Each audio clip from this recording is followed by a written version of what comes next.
अयोध्या में हार, बीजेपी हुई शर्मसार। नमस्कार दोस्तों, मेरा नाम है ओमकार त्रिपाठी और स्वागत है आप सभी का मेरे यूट्यूब चैनल पर। उत्तर प्रदेश, वैसे तो हमारा प्रदेश हमेशा ही सुर्खियों में रहता है, लेकिन जब जब चुनावी माहौल गर्म होता है तब तक हमारे प्रदेश की अहमियत कुछ ज़्यादा ही बढ़ जाती है। क्या खास है ऐसा हमारे उत्तर प्रदेश की राजनीति में कि लोग कहते हैं कि दिल्ली में बने संसद भवन का रास्ता हमारे उत्तर प्रदेश से होकर गुजरता है। लोग तो ऐसा भी कहते हैं कि यहाँ की राजनीति समझना किसी बच्चों का खेल नहीं है। आइए जानते हैं क्या खास है ऐसा हमारे उत्तर प्रदेश में और क्या खास है ऐसा हमारे लोगों में। आइए जानते हैं इस वीडियो में।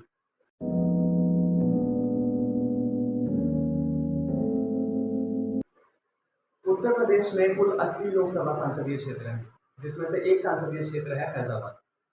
इसी फैजाबाद क्षेत्र के अंतर्गत आती है हमारी अयोध्या नगरी, जहाँ पर हमारे रामलला का एक विराट मंदिर, दिव्य मंदिर, भव्य मंदिर का निर्माण हुआ है। आप सभी को जानकर हैरानी होगी कि एक धर्म के नाम पर राजनीति करने वाली पार्टी, भारतीय जनता पार्टी, जो प्रभु श्री राम का नाम लेकर धार्मिक राजनीति करते आई है, वही भारतीय जनता पार्टी के प्रत्याशी लल्लू सिंह अयोध्या से चुनाव हार गए। बिल्कुल ठीक सुना आपने, लल्लू सिंह जो भाजपा के प्रत्याशी थे वो अयोध्या के फैजाबाद क्षेत्र से चुनाव हार चुके हैं। क्या कारण था इसका? इसका जवाब तो आपको अयोध्या की जनता देगी, अयोध्या की जनता का दुख देगा। एक विकास कार्य की आड़ में किया गया काली करतूत आपको केवल और केवल विकास दिखाया गया। आपको मीडिया के द्वारा कभी उसके पीछे की काली सच्चाई नहीं दिखाई गई। तो मैं इसे अपना कर्तव्य मानता हूं कि मैं निष्पक्षता से आपको सच्चाई से अवगत कराऊं कि क्या था उस विकास कार्य के पीछे का सच। अयोध्या में विकास कार्य तो हुआ है, इसमें कोई दो राय नहीं है, लेकिन ये जो विकास कार्य हैं ये एक सीमित क्षेत्र में रहकर सिमट गए हैं। मैं ऐसा इसलिए कह रहा हूँ क्योंकि फैजाबाद क्षेत्र जो है ये काफ़ी बड़ा इलाका है, जिसका एक हिस्सा है अयोध्या, लेकिन जो विकास कार्य है वो मात्र अयोध्या में ही सिमट गया है। हाँ, कुछ बड़े काम भी हुए हैं जिसके बारे में मैं आपको बता दूं कि वहाँ पर सड़कों का निर्माण हुआ है, वहाँ पर हवाई अड्डे बनाए गए, रेलवे स्टेशन बनाए गए, एक दिव्य मंदिर परिसर का निर्माण हुआ है जहाँ पर टूरिज्म को जो बढ़ावा देता है। लेकिन इस विकास के पीछे की एक काली सच्चाई ये भी है कि वहाँ पर लोगों की ज़मीन को लिया गया, लोगों को उसके बदले मुआवजा दिया गया, लेकिन लोग संतुष्ट नहीं थे। लोग संतुष्ट नहीं थे, इसके परिणाम स्वरूप ही आपको हार का सामना करना पड़ा है। अगर लोग संतुष्ट होते तो आपको हार का सामना नहीं करना पड़ता। और एक राजा का प्रथम कर्तव्य है कि वो जनता को, प्रजा को संतुष्ट करे। अगर एक राजा की प्रजा जो है संतुष्ट नहीं है तो उस राजा को राज करने का कोई अधिकार नहीं। आपने लोगों की जमीन ली, उस पर मंदिर का निर्माण किया, आपने लोगों की भावनाओं को आहत किया, आपने उनके देवी देवताओं का अपमान किया।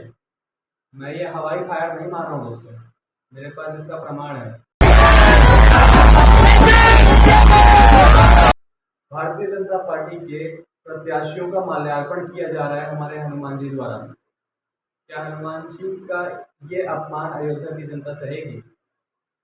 लोगों ने अयोध्या की जनता को गाली दी, गद्दार कहा, और भी तमाम चीज़ें मैं देख रहा था सोशल मीडिया पर। आप ये बताइए कि आप अंधभक्त हैं या आप राम भक्त हैं? कोई राम भक्त अपने प्रभु का इस तरह से अपमान नहीं सहेगा कि प्रधानमंत्री की फोटो हमारे प्रभु श्री राम से भी बड़ी कर दी गई और वहीं श्री राम लला को एक छोटे से बाल स्वरूप में दिखाया गया जिनकी ऊंचाई हमारे प्रधानमंत्री से भी छोटी थी। क्या हमारे प्रधानमंत्री हमारे प्रभु से बड़े हो गए? बिल्कुल नहीं। यही परिणाम था जो अयोध्या में आपके घमंड को तोड़कर वहां की जनता ने आपके मुंह पर एक तमाचा मारा है। हम विकास के नाम पर वोट देंगे, हम धर्म के नाम पर वोट नहीं देंगे। धार्मिक राजनीति करने के प्रयास करेंगे तो आपको इसी तरह से 240 सीटों में रहकर सिमटना पड़ेगा। हाँ, गिरते पड़ते सरकार बना लेंगे, वो बात अलग है, लेकिन कब तक? आप मुझे ये बताइए, मेरा सवाल उन अंधभक्तों से है कि आप कब सवाल उठाएंगे, कब आपका अंदर का हिंदू जागेगा? अंधभक्त नहीं, राम भक्त कब जागेगा? जब आप भाजपा का विरोध करें। मैं किसी पार्टी द्वारा फंडेड नहीं हूँ दोस्तों। कल को मेरे ऊपर भी सवाल उठेंगे कि ये किसी पार्टी का चमचा है या उस पार्टी द्वारा फंडेड है कि जो भाजपा की बुराई कर रहा है, लेकिन मैं केवल निष्पक्षता से सच्चाई को सामने रख रहा हूँ। ये मेरा काम है, ये आपका काम है, ये हमारा हक है, और मैं वही अपना काम कर रहा हूँ कि मैं सच्चाई को सामने रखूँ। मुझे इसके लिए गालियाँ दी जाएंगी, मुझे क्रिटिसाइज किया जाएगा, लेकिन मैं अपने कदम पीछे नहीं लूँगा दोस्तों। वहाँ की जनता का अपमान हुआ है, आपने देवी देवताओं का अपमान किया है, आपने हमारे धर्म गुरु का अपमान किया है। जो हमारे चारों मठाधीश थे, उनमें से एक भी मंदिर के उद्घाटन के समय नहीं आए थे, और उन्होंने इस मंदिर के उद्घाटन का विरोध भी किया था कि मंदिर का पूर्णाहुति अभी हो ही नहीं सकती, क्योंकि मंदिर का शिलान्यास हो ही नहीं सकता। अभी मंदिर तो अधूरा है, मंदिर पे कलश ही नहीं रखा जा सकता, मंदिर की छत नहीं बनी।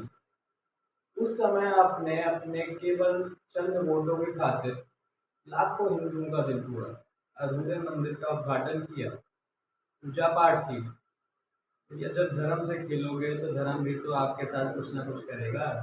तो यही हुआ है परिणाम स्वरूप, भाजपा अयोध्या में हार गई। अयोध्या में हार तो चुकी है, हार के कारण से तो आप वाकिफ हो गए हैं, लेकिन जीत का कारण ये भी एक हैरानी वाली बात है कि समाजवादी पार्टी का प्रत्याशी जीत गया। जिस समाजवादी पार्टी पर आरोप लगते आए हैं कि वो राम विरोधी है, जिसने कार सेवकों पर गोली चलवाई थी, जिनके कार्यकाल में कार सेवकों को मारा गया, जो कि वास्तविकता है। आप जनसत्ता का आर्टिकल देखिए, 2 नवंबर 1990 का आर्टिकल है कि कार सेवकों पर गोली चलाई गई। इसमें भी कोई दो राय नहीं है कि ये सारी बातें सच हैं। तो आखिर सपा क्यों, समाजवादी पार्टी क्यों, ये भी एक सवाल उठता है हमारे मन में। इसका जवाब तो आपको केवल अयोध्या की जनता ही दे सकती है, क्योंकि अयोध्या की जनता को समझना, जैसा कि मैंने आपको कहा था, यहाँ की राजनीति को समझना बच्चों का खेल नहीं। इसलिए ये सवाल तो हम जनता पर ही छोड़ देते हैं। लेकिन कहीं ना कहीं यहाँ पर सपा की मेहनत जरूर दिखी है, यहाँ पर राहुल गांधी का उदय जरूर दिखा है कि किस तरह से उस एक अकेले ने पूरा भारत का भ्रमण किया, कश्मीर से कन्याकुमारी तक पदयात्राएं की, एक नहीं दो दो पदयात्राएं की, जिसके परिणाम स्वरूप उन्हें सीटों में वृद्धि देखने को मिली। और दोस्तों, ये कोई छोटी बात नहीं है। मैं सराहना करता हूँ उस राहुल गांधी की, जिसने इतना बड़ा संकल्प लिया हमारे देश के लिए, हमारे देश के विकास के लिए। उस व्यक्ति के पास तो विरासत में मिली हुई सरकार की।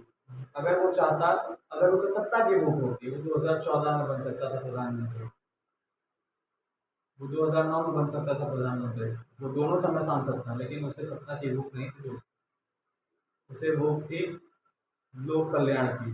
वो जननायक बनकर सामने आया। मैं कांग्रेस का चमचा नहीं हूँ, मैं फिर वही बात कहता हूँ कि मुझे गालियों का सामना करना पड़ेगा, मुझे क्रिटिसिज्म फेस करना पड़ेगा, लेकिन मैं सच बोलने के लिए क्रिटिसिज्म फेस करूँगा। ये हमारे लोकतंत्र की जीत है, ये हमारे भारत की जीत है।